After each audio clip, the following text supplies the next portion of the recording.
बंधुभावाकडून याचा अनुभव छळ झाल्याचा एक प्रकार वगैरे दिसायला त्या संदर्भात गुन्हा दाखल केला. काय नेमके प्रकरण आहे आणि कशा प्रकारे त्यांनी छळ केला होता, काय या संदर्भात आपण कारवाई केली? दिनांक 16 रोजी सायंकाळी आपल्याला अशा पद्धतीची माहिती प्राप्त झाली होती.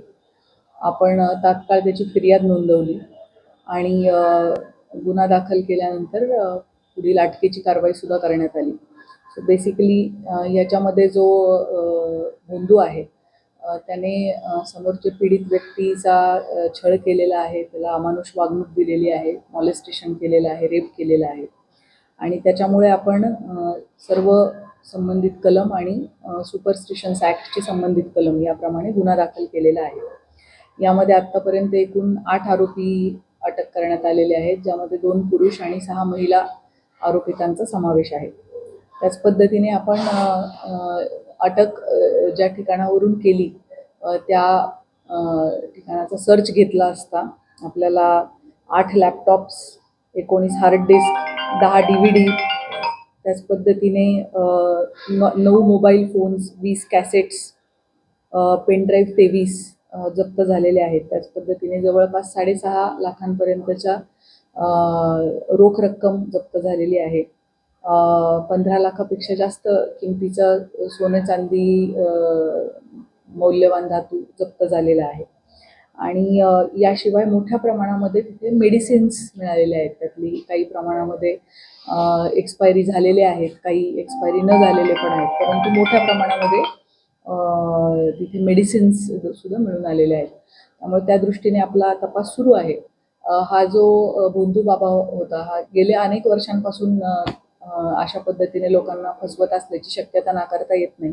कारण आत्ताची जी आपली फिर्यादी आहे त्याचे कुटुंब आणि या बाबाचे संबंध हे गेल्या 20 वर्षांपेक्षा अधिक कालावधीपासूनचे आहेत आणि एका मॉडर्न गुरुकुलाच्या नावाखाली अनेक विश्वासात आलेल्या माणसांची मुलं त्यांनी आश्रमामध्ये ठेवून घेतली, मुलं मुली हे ठेवून घेतले. सो दिवसभर ही मुलं शाळा कॉलेज अटेंड करायची आणि संध्याकाळी मात्र आपल्या पेरेंट्सकडे राहण्यापेक्षा जशी गुरुकुल पद्धतीमध्ये ते ह्या बाबाकडे राहत होते.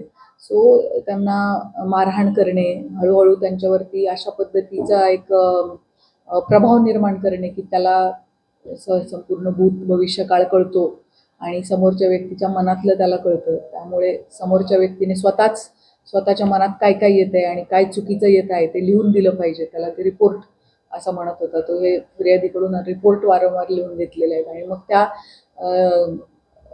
त्याच डेटाचा वापर हा पेरेंट्सला आणि फिर्यादीला मॅनिप्युलेट करण्यासाठी केलेला आहे.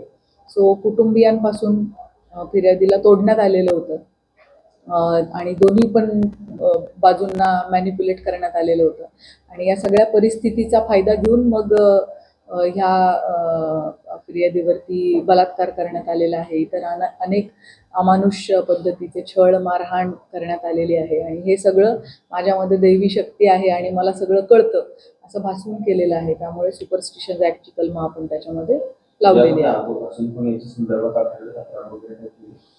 यामध्ये अधिक विक्टिम्स असण्याची शक्यता नाकारता येत नाही आणि पोलिसांच्या स्तरावर त्याची पडताळणी आणि तपास सुरू आहे. होय, त्याचा आपण पंचनामा केलाय, ते सीजर झालेले आहे आणि आता सध्या ती जागा सील करण्यात आलेली आहे. तिथे आरोपी नसलेले काही लोक राहतात, त्यामुळे त्या लोकांच्या राहण्याची गैरसोय होऊ नये म्हणून तेवढा भाग सर्च केल्यानंतर त्यांना ओपन करून दिलेला आहे. उर्वरित भाग ज्यामध्ये हा बाबा स्वतः राहत होता तो भाग मात्र सील आहे.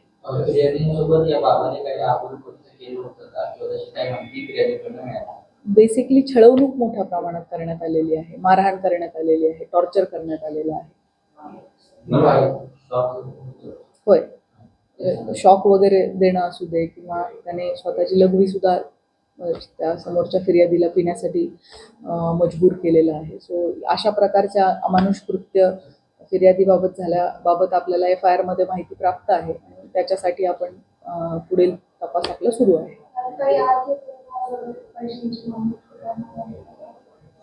त्याच्यावरती आपला तपास सुरू आहे. फिर्यादी ने तिच्या नावावरती असलेल्या प्रॉपर्टीज सुद्धा स्वतःच्या नावावर याने करून घेण्याचा प्रयत्न केलेला आहे, काही प्रॉपर्टी हस्तांतरित झालेली आहे, अशी सुद्धा फसवणुकीचे कलम आपण त्यामध्ये लावलेले आहेत आणि त्याचा तपास सुरू आहे. साधारण किती वर्षापासून हे सगळं सुरू होतं? छळवणुकीचा प्रकार हा सुद्धा 15 वर्षांपासून अधिक कालावधीसाठी सुरू आहे आणि परिचय मात्र 20 वर्षापेक्षा अधिक आहे. मॅडम, सोशल मीडियावरती काही महिलांचे व्हिडिओ व्हायरल होत आहेत पोलीस चौकीतले. त्याच्यात बघायला गेलं तर मग पोलिसांचे बॅचेस नाहीत वगैरे वगैरे असे काही आरोप त्या महिलांकडून केले जातात.